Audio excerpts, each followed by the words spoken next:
Food security is becoming one of the biggest threats to communities as the climate crisis worsens. Climate shocks are further threatening food security of even the most resilient of communities. Solutions do exist, and these systems should be built on solid data, proven research, and the traditional knowledge of pastoralists to build capacity and train the next generation of leaders to protect our food systems.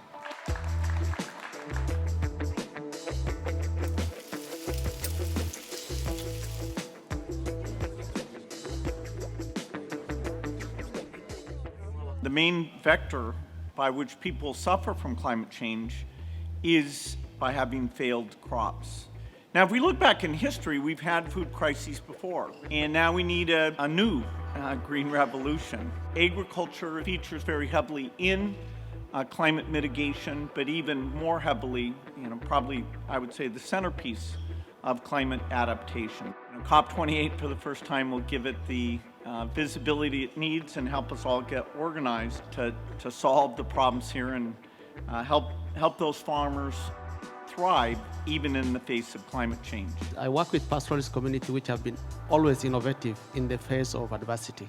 We had a back-to-back protracted drought crisis that put pastoralists at the center of this crisis. And we take cognizance of that in our work in terms of building on the traditional innovations to do our own innovation.